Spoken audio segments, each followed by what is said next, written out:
Saint Eutychius, Patriarch of Constantinople. Commemorated on April 6th, Saint Eutychius, Archbishop of Constantinople, was born in a village called Divine in the province of Phrygia. His father, Alexander, was a soldier, and his mother, Synesia, was the daughter of the priest Eutychius of Augustopolis. Saint Eutychius received the first rudiments of his education and a Christian upbringing from his grandfather, the priest. Once, while playing a childhood game, the boy wrote his own name with the title of Patriarch. By this, he seemed to predict his future service. He was sent to Constantinople at age 12 for further education. The youth persevered in his study of science and realized that human wisdom is nothing in comparison to the study of divine revelation. Therefore, he decided to dedicate himself to monastic life. Saint Eutychius withdrew into one of the Amasian monasteries and received the angelic schema. For his strict life, he was made archimandrite of all the Amasian monasteries, and in 552 was appointed to the patriarchal throne.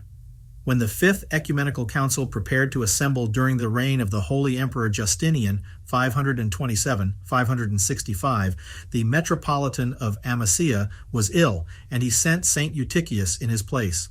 At Constantinople, the aged patriarch Saint Menas, August 25th, saw Saint Eutychius and predicted that he would be the next patriarch. After the death of the holy patriarch Menas, the apostle Peter appeared in a vision to the emperor Justinian and, pointing his hand at Eutychius, said, "Let him be made your bishop."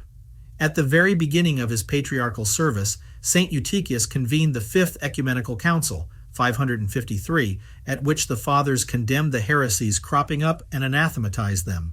However, after several years, a new heresy arose in the Church, aphthartodocetism, asartodokatai, or imperishability, which taught that the flesh of Christ, before his death on the cross and resurrection, was imperishable and not capable of suffering. Saint Eutychius vigorously denounced this heresy, but the Emperor Justinian himself inclined toward it and turned his wrath upon the saint. By order of the emperor, soldiers seized the saint in the church, removed his patriarchal vestments, and sent him into exile to an Amasian monastery, 565.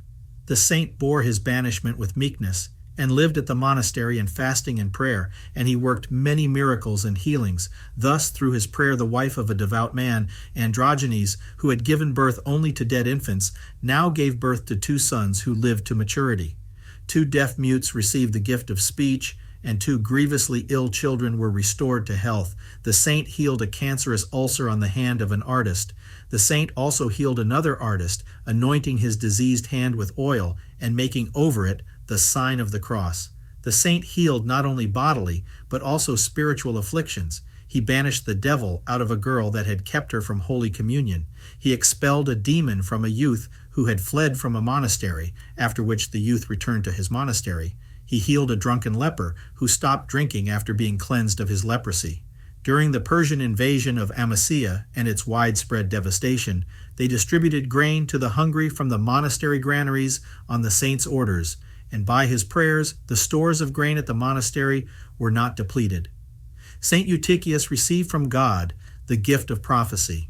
He revealed the names of 2 of Emperor Justinian's successors, Justin, 565-578, and Tiberius, 578-582. After the death of the holy patriarch John Scholasticos, Saint Eutychius returned to the cathedra in 577 after his 12-year exile, and he again wisely ruled his flock.